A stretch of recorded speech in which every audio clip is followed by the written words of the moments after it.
शंकर जी बोले गिरिजा सुनो, क्यों आए थे राम, क्यों अवतार हुआ राम का?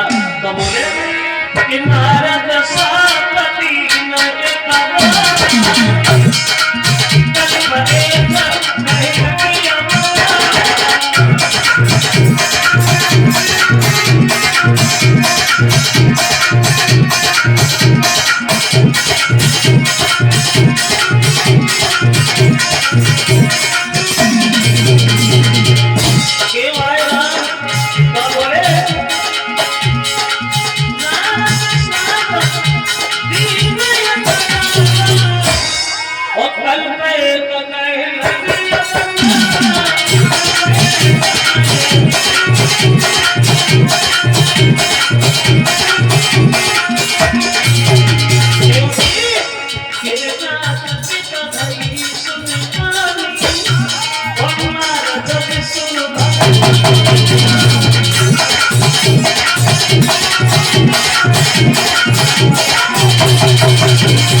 श्री राम। तो भोले बाबा बोले गिरिजा सुना, एक कल्प में इसलिए आई थी राम, नारद ने भगवान को श्राप दिया। तो नारद की बात जब गिरिजा ने सुनी तो गिरिजा थोड़ी आश्चर्य में पड़ी, कहने लगी शंकर जी ये तो आप बिल्कुल सरासर झूठ बोल रहे हो, नारद श्राप दे कैसे सकते?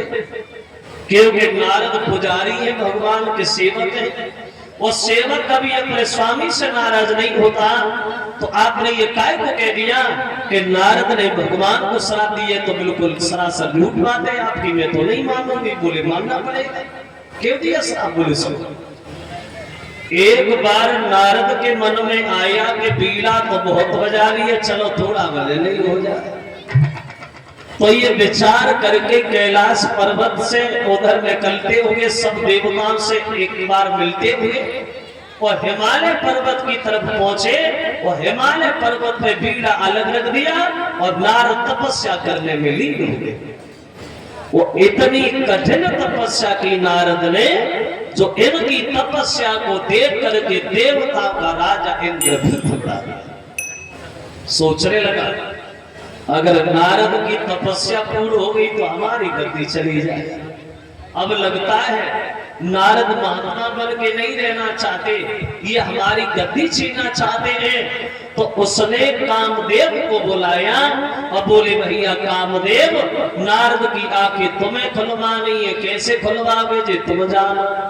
अब चला है कामदेव, जब वर्षों से नारद भजन में लीन, अप्सराओं को साथ लिया और पहुंच गया नारद की आंखें खुलवाने को। ऐसा अप्सराएं नाचना शुरू हो गई, नारद के ऊपर चुनरिया फहराना शुरू हो गई। वो ऐसा नहीं बतो तो उसका के सामने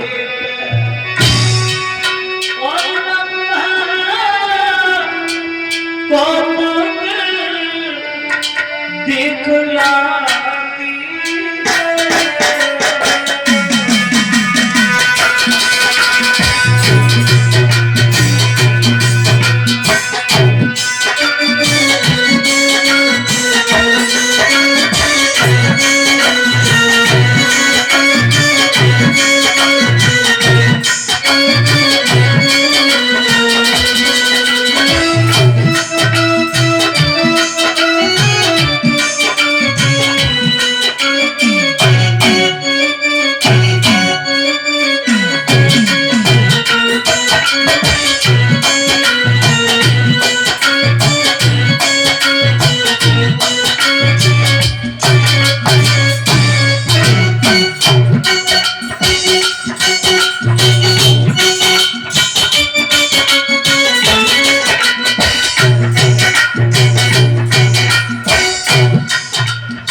नाचना शुरू हो गई, नारद के ऊपर चुनरियां फैलाना शुरू हो गई।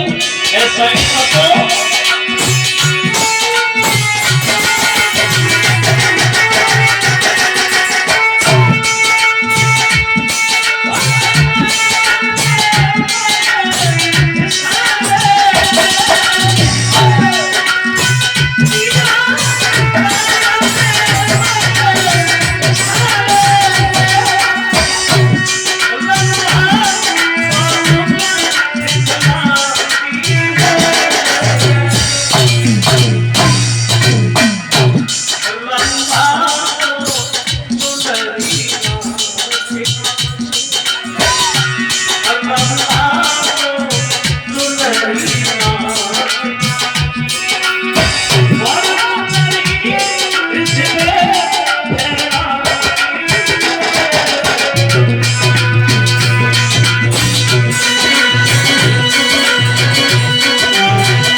एड़ी से चोटी तक की ताजल लगाए, लेकिन कामदेव नारद के नेत्र न खुलवा सका।